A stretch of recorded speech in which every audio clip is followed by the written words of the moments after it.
안녕하십니까, 조이쌤의 고무톡톡입니다.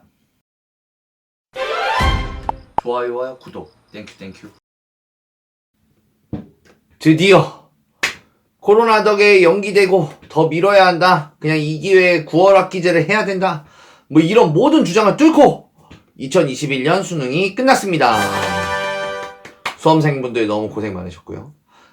제가 작년에도 수능 시험을 보고 나서 분석 영상을 올렸었는데요. 그래서 올해도 2021년 수능에 대해서 말씀드리는 시간을 갖도록 하겠습니다. 2021 수능 시험, 응시 인원, 또 등급 컷, 표준 점수 분석, 탐구 과목, 제2외국어 선택, 완전 분석. 그래서 선생님, 전 뭐 골라요? 지금 시작합니다. 사실 이 영상은 현재 이제 수능을 치르는 학생이 아니라 앞으로 수능을 치를 학생들에게 도움이 되기 위해서 만든 영상이고요. 모든 자료는 12월 23일 한국교육과정평가원에서 게시한 수능 시험 분석 자료와 보도 자료를 활용했습니다. 각 과목별로 이제 1등급, 2등급, 3등급까지만 분석해서 보여드리고 있고요. 다른 등급 학생들 죄송합니다.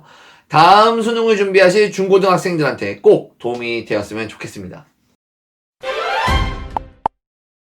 일단 이번 수능은 수능 보기도 전에 학생 숫자가 줄어들어서 뭐 학령 인구가 저하돼가지고 수험생이 엄청 줄어들 것이다, 재수생이 늘 것이다, 줄 것이다, 뭐 많은 설명회에서 설명하시는 강사분들께서 많이 말씀하셨는데 어느 정도 추세가 유지되고 있습니다. 이제 2019년부터 보여드리면 2019년에 53만 220명이 봤는데 20년도에 48만 4,737명, 그리고 21학년도 올해 본 거죠. 42만 1,034명. 그래서 조금씩 수능 인원이 줄고 있다. 네, 거의 이제 5,000명 가량씩 줄고 있죠. 그리고 졸업생 응시자, 그러니까 한마디로 N수생, 재수생, 삼수생, 사수생, 비율이 계속 증가하고 있습니다. 19년도에는 22.8%였는데 20년도에는 26.1%, 21학년도에는 29.9%입니다.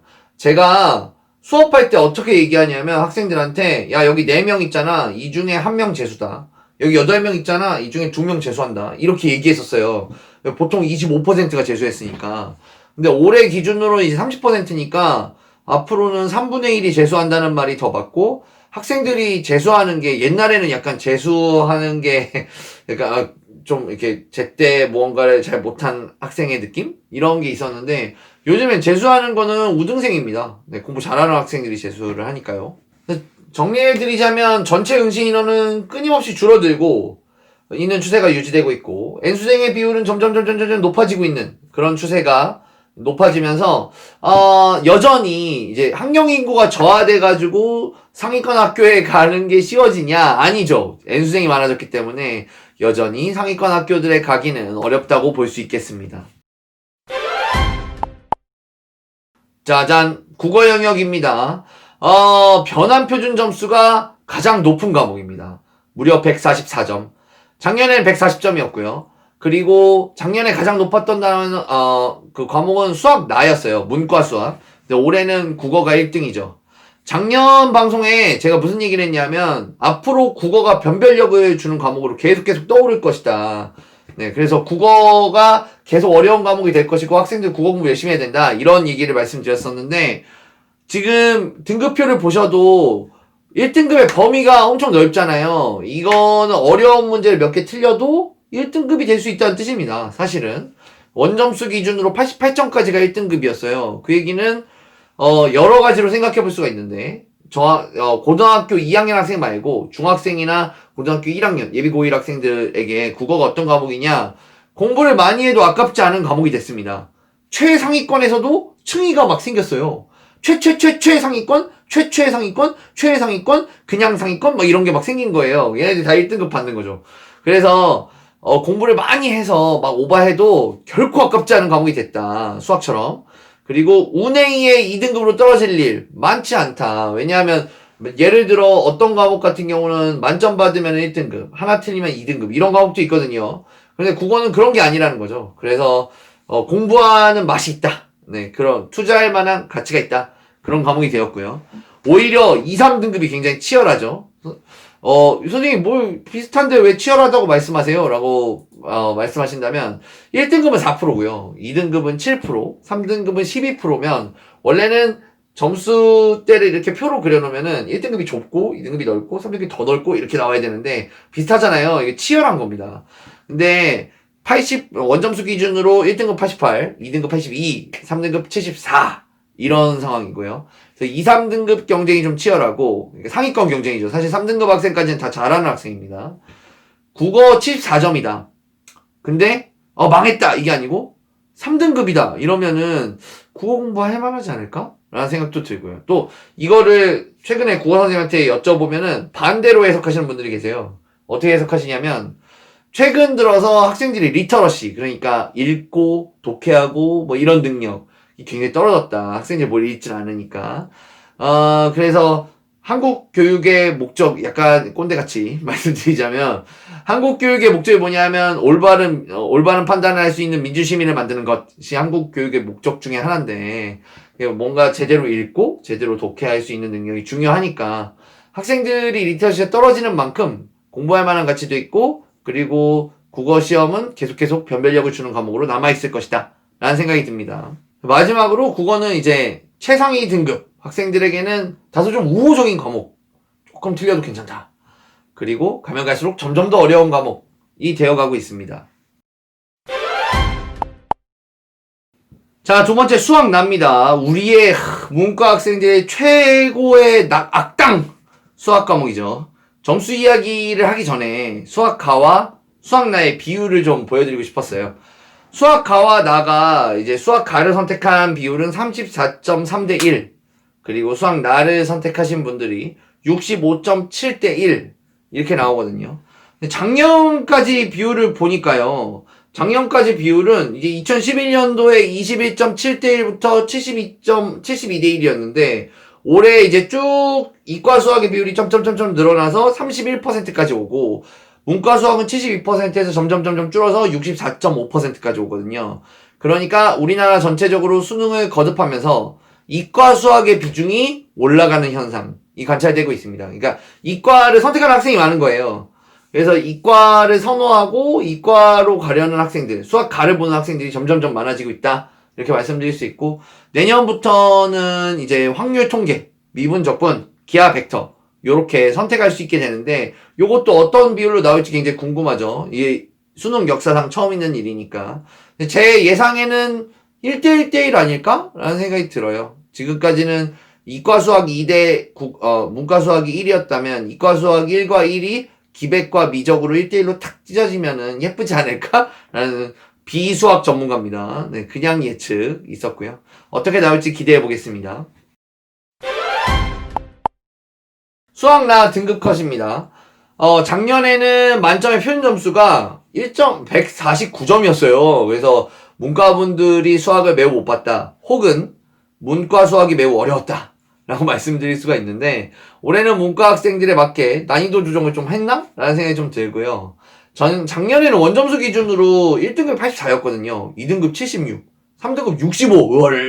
그래서 65점만 받아도 3등급을 받을 수 있었는데 올해는 이제 92점이 1등급, 85점이 2등급, 77점이 3등급 요 정도로 맞춰놨고 뭐 요 정도면 좀 적절하지 않을까? 라는 생각이 들고요. 여전히 문과 학생들에게는 수학나는 기피 과목이죠. 네, 수포자가 정말 많고 3등급 밑으로 내려가면은 진짜 표가 넓어져요. 수포자가 정말 많거든요.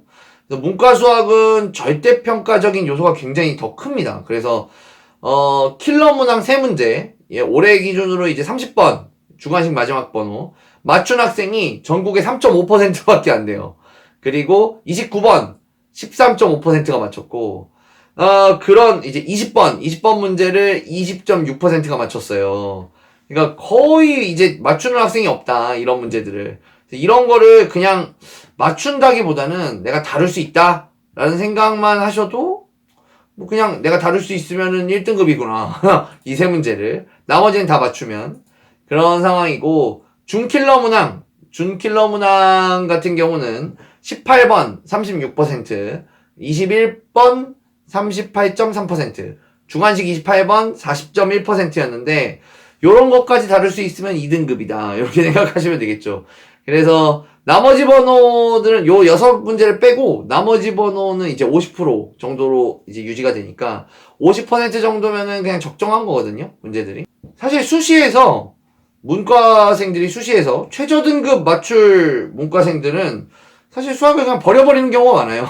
네, 수학 빼고 수학은 제끼고 영어, 뭐 국어, 사회 뭐 이런 거 묶어가지고 하려고 하는데 정시 파이터인 문과 친구들이 있다면 3등 제가 보통 이제 문과생인데 정시를 간다라고 말씀을 하시면 그러면 수학은 3등급까지만 가보자 라고 많이 이야기를 하거든요. 3등급만 가보자. 작년 기준 60점대, 올해 기준 70점대.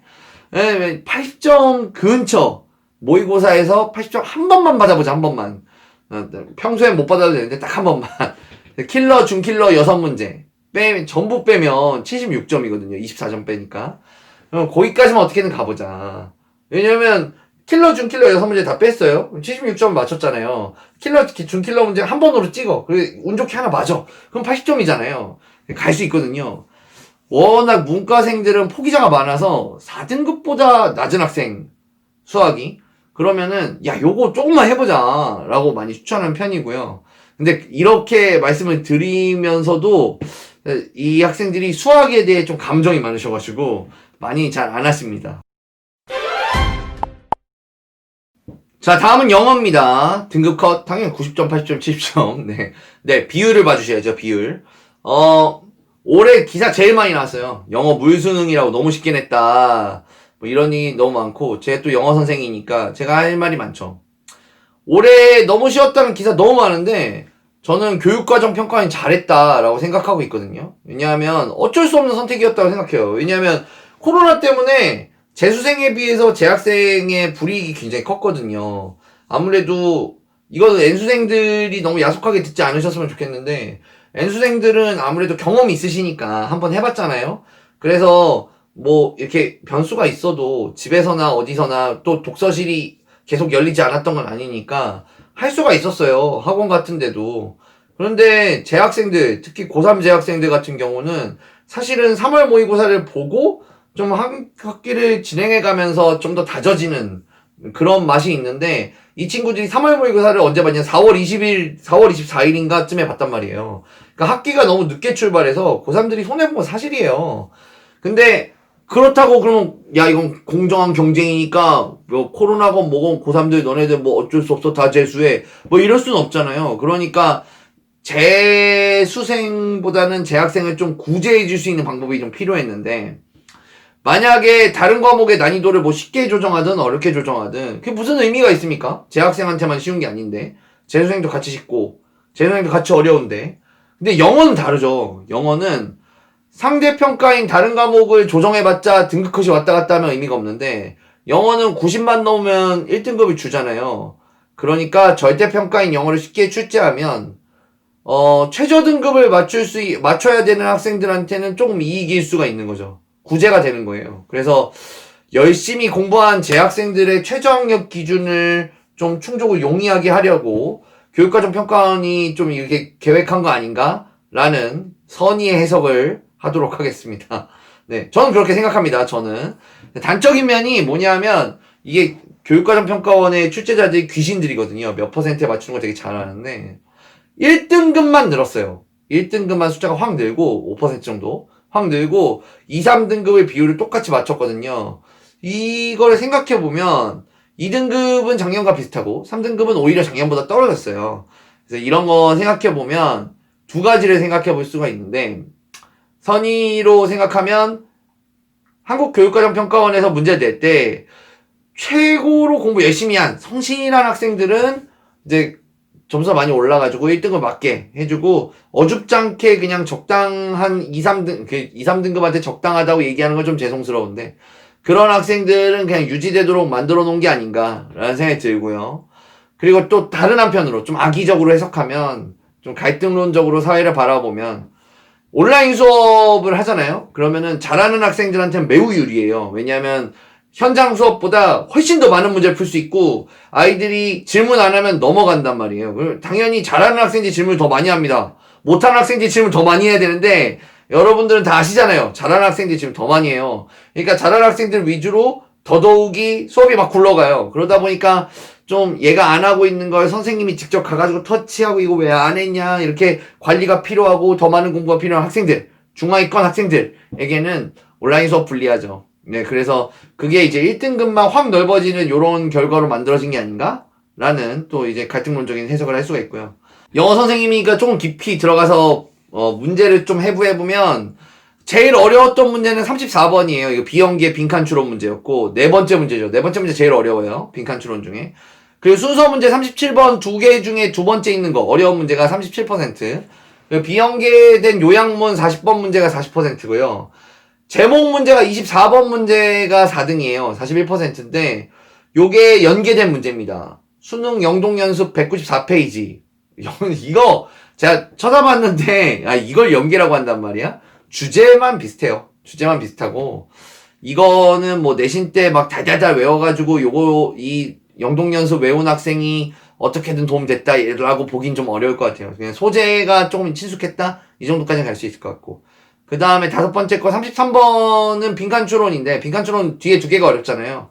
네, 다 비연계였습니다. 그래서 역시나 1등급을 받으려면은 비연계를 잘해야 된다. 연계만으로는 좀 부족하다라는 거를 여실히 증명한 수능이었다 라고 말씀드리고 싶고, 항상 1등급을 10% 정도 나오게 출제하면 너무 쉽다, 이게 변별이 안 된다 라고 말씀을 하시고, 또 5% 가깝게 출제를 한 적이 있거든요. 그랬더니 또 이거 왜 절대평가 아니야, 상대평가로 그냥 하지 라고 자꾸 욕을 하셔가지고, 이 영어가 이렇게도 욕먹고 저렇게도 욕먹는 과목이에요. 근데 내년에는 어떨 거냐, 내년 다시 7, 8로 돌아가지 않을까? 왜냐하면 항상 7, 8%를 맞추려고 노력을 했거든요, 1등급을.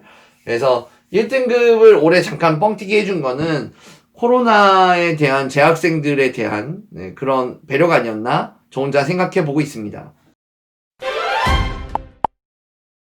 네, 이 부분을 기대하고 계시던 분들이 많으실 거고, 또한 또 이 부분부터 이렇게 눌러서 보시는 분들도 계실 텐데, 사회탐구 영역입니다.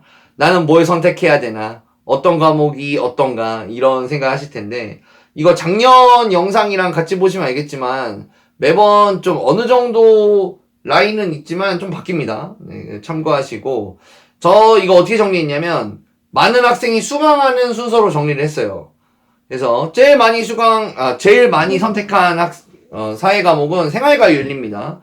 12만 9,937명이 선택했어요. 그래서 1등급, 2등급, 3등급 컷인데, 그리고 두 번째로 많이 본 과목은 사회문화입니다. 사회문화. 12만 4,711명이고, 1등급, 2등급, 3등급 컷인데, 가장 많이 선택하고, 가장 만만하게, 죄송합니다. 만약에 이 과목 선생님이나 전공자가 계시다면. 근데 사실인 거 아시죠? 학생들이 너무 만만하게 본다는 거예요. 만만하게 생각하는 두 과목인데, 사실 저도 학생들이 선생님 뭐 선택할지 진짜 모르겠어요 라고 하면은 이거 두 개 골라주거든요. 그냥 사람들이 많이 하는 거 해라 라고 권하는데, 생유는 가장 많이 선택하고 적어도 변환표준 점수로 보면 가장 쉬운, 변환표준 점수가 가장 낮은 과목이 올해 되었습니다. 만점을 받아야만 1등급을 줬어요. 그리고 어려운 거 하나 틀리거나 쉬운 거 두 개 틀리는 사람까지만 2등급. 그래서 굉장히 좀 어떻게 보면 쉬우면은 이런 일이 발생하는 거죠. 등급받기 어려워요. 올해 이별은 사회문화인데요. 사회문화 원래 좀 쉬워가지고 등급컷이 이렇게 좁거든요. 좁은데 난이도가 터졌어요. 이게 등급컷이 넓으면은 야, 이렇게 다양한 학생들이 1등급을 받았구나가 아니에요. 1등급 숫자는 고정돼 있단 말이에요. 이만큼 어려운 겁니다. 그래서 표준 점수도 71점이 됐어요. 이거는 학생이 다 못 봤다는 뜻이거든요. 네, 그래서 어려웠던 겁니다. 네, 사회문화가 올해 어려웠고, 표준 점수 71점, 그리고 1등급도 굉장히 컷이 넓은데, 보시면은 이제 마치 좀 선생님들이 야, 그만 좀 선택해라, 막 이런 느낌? 네, 보이기도 하고, 원점수 기준으로 44점이 1등급, 41점이 2등급, 37점이 3등급, 이런 45점 밑으로 1등급 컷이 사회 과목에서 내려오는 게 쉽지 않거든요. 네, 이런 일이 일어났다. 다음은 지리 과목 두 개를 보여드리겠습니다. 한국지리 44,832명, 세계지리 35,188명, 올해는 지리 과목이 좀 쉬웠다고 볼 수 있죠. 네, 변환 표준 점수가 좀 낮고, 한국지리의 경우는 다 맞으면 1등급인데, 다 맞은 사람이 너무 많았어요. 그래가지고 10%가 넘어버리는 바람에. 그래서, 3점짜리 한 개 틀리거나 3점짜리 하나만 틀려도 2등급. 네. 2점짜리 두 개 틀리면 3등급. 막 이렇게 엄청 치열했고, 세계지리 같은 경우는 다 맞으면 1등급인데, 한 개라도 틀리면 3등급. 이렇게 돼버렸어요. 1등급이 7%, 막 이렇게 나와서, 수능시험 보기 전에 고3 학생들한테 수능시험이 쉽게 나오면 좋을 것 같냐? 라고 많이 제가 물어보는데, 이거 보시면 아시겠지만 수능시험이 쉬우면 좋은 게 아닙니다. 이거 너무 실수에 대해서 너무 무섭게 징계가 내려오는 거죠. 그래서 이게 좀 어렵게 내주는 게 차라리 사회문화처럼 그게 학생들한테는 좀 편할 수도 있습니다. 열심히 공부하면 되니까. 다음은 윤리와 사상 29,063명, 정치와 법 23,382명이 선택했습니다. 윤리와 사상의 경우는 다 맞춰야만 1등급이에요. 네, 다 맞춘 사람만 1등급. 그리고 비교적 좀 쉬웠어요. 변환 표준 점수 64점이니까 좀 잘 보는 학생들이 많았고, 원점수 기준으로는 50점만 당연히 1등급이고 47점까지 2등급, 44점까지 3등급 이랬습니다. 정치와 법 같은 경우는 작년까지는 과목명이 법과 정치였는데 올해 이제 이름의 순서를 바꿨죠. 일반적으로 남학생이 많이 선택하는 과목이 아니냐라는 그런 편견이 있으신데, 사실은 여학생이 역사적으로 계속 더 많이 선택했습니다. 그리고 올해는 난이도 어려웠어요. 변환 표준 점수도 69점이고, 그리고 등급 간 간격도 사회탐구 과목치고는 좀 이렇게 득득득 잘 벌어져 있죠. 원점수 기준으로는 47점까지 1등급, 43점까지 2등급, 39점까지 3등급이었습니다. 다음은 역사 과목입니다. 동아시아사 24,423명. 24,423명. 세계사는 19,055명. 원래 동아시아사가 정치화법보다 좀 많거든요. 근데 이게 역사 과목 묶어서 드리려고, 보통 같이 관심 있으시니까 묶어드렸고, 남학생들이 아무리 역사 과목은 남학생들이 선호합니다. 두 과목 다. 난이도는 둘 다 평이하거나 약간 어렵거나 그 정도 사이였고요. 동아시아사는 원점수 기준으로 49점이 1등급, 45점이 2등급, 40점이 3등급. 세계사는 원점수 기준으로 만점이 1등급, 47점이 2등급, 41점이 3등급이었습니다. 마지막입니다. 경제 5,076명. 뚝 떨어지죠? 진짜 좋아하지 않으면은 학생들이 선택하지 않는 과목이죠, 이게. 정말 좋아하는 학생만 선택을 하고요. 선택 학생 수가 적으면 변환 표준 점수가 낮아질 법도 한데, 변환 표준 점수는 항상 높습니다. 그게 무슨 얘기냐? 그만큼 어렵다는 얘기예요. 그러니까 원래 선택 학생 수가 적다는 게 무슨 뜻이냐면, 덕후만, 경제 좋아하는 학생들만 선택한다는 뜻인데, 실제로 이제 이과 방송을 보시면 알겠지만 물리가 그렇거든요. 그런데 항상 변환 표준 점수가 높아요. 그러니까 경제를 좋아하는 학생들한테도 매운 과목이다 라고 말씀드릴 수가 있고, 원점수 기준으로 47점이 1등급, 42점이 2등급, 37점이 3등급이에요. 그래서 경제 과목은 진짜 좋아하는 학생, 정말 잘할 수 있는 학생만 선택하시는 게 좋습니다. 사탐 과목 전체적으로 개요를 정리해드리면, 사탐 과목들은 매년 약간씩 변동은 있지만 전체적으로 공부하실 때 1등급은 만점을 받거나 한 개 틀리거나까지고, 2등급은 2개에서 3개 틀리는 것까지고, 3등급은 40점 전후까지입니다. 절대 만만하게 보시면 안 됩니다. 뭐 나 25점 맞는데 가능성 있겠죠? 없어요. 가능성 있나? 35점 정도는 받아야 내가 가능성이 있다 없다를 얘기할 수 있는 거리라도 되는 겁니다. 그리고 항상 많이 선택하는 과목은 생활과 윤리, 사회문화. 항상 가장 적게 선택하는 과목은 경제입니다. 지리, 역사, 정치 이런 부분은 관심 있으면 그냥 하시면 돼요. 과목 선택에 따른 유불리는 거의 없어요. 그러니까 학생분들은 자꾸 이런 걸 고민하시더라고요. 이거 했는데 안 좋으면 어떡하지? 이거 했는데 불리하면 어떡하지? 라고 생각하시는데, 실제로 전반적으로 몇 년 동안 수능 문제를 분석해보면은 변환 표준상에 큰 유불리가 없으니까 학생분들은 그냥 관심 있으시고 잘할 수 있는 과목 선택하시면 됩니다. 제2외국어입니다. 설명에 앞서서 제2외국어는 서울대를 포함한 최상위권 대학, 가장 좋은 학교들에서 필수적으로 시험을 봐야 합니다. 그래서 서울대 지망생들과 함께 시험 보려는 인원들이 신청하는 경우가 많아요. 그러니까 본인은 서울대에 관심이 없는데 조용한 분위기에서 범생이들과 수능이라도 같이 보고 싶다. 아마 이런 경우가 많아요. 특정 학교에서는 탐구 과목을 제2외국어 과목과 바꿔주기도 해요. 예를 들면 사회 과목, 과학 과목 하나를 되게 못 봤는데 이거를 제2외국어 과목으로 엎어가지고 바꿔주기도 하거든요. 네, 그래서 탐구 과목보다 제2외국어가 엄청 쉽다라고 생각하는 학생들은 전국 선택하면 되겠죠. 그런 학생이 누굴까요? 외고생들이 정말 많이 선택합니다. 외국어 학생들이 정말 많이 선택하고, 외고생들은 뭐 그냥 기본적으로 하는 거죠. 네, 교육과정에서 공부하는 과목, 외고에서 공부하는 과목들은 지원 인원이 많을 수밖에 없고요. 그리고 어려울 수밖에 없겠죠. 처음은 아랍어입니다. 아랍어는 38,157명이 선택했어요. 우리나라 되게 미래성 있지 않습니까? 이 중동 국가의 무역을 위해서 우리 고등학교 3학년 학생들이 이렇게 열심히 아랍어를 선택한다가 아니고, 등급컷을 보시면 아시겠지만 요행을 노리시는 분들이 많아요. 1등급 빼고는 거의 요행을 노리시는 게 아닌가? 라는 생각이 들고, 제2외국어 선택이 조용한 수험장, 조용한 분위기, 그런 이유로 선택하는 학생들이 많다고 말씀드렸는데, 그런 학생들이 제2외국어를 공부를 안 했단 말이에요. 그러면 이런 학생들이 뭘 하냐? 아랍어를 선택합니다. 그래서 잘 찍어보려고, 어떻게 잘 찍어보면 등급 운 좋게 잘 나오지 않을까? 그래서 그런 이렇게 등급 바꿔주는 학교로 갈 수 있지 않을까라는 생각이 드는데, 올해 1등급은 원점수 기준 45점입니다. 높죠? 1등급은 원래 높아요. 그러니까 1등급만큼은 아랍어를 진짜 공부한 학생이 있는 거예요.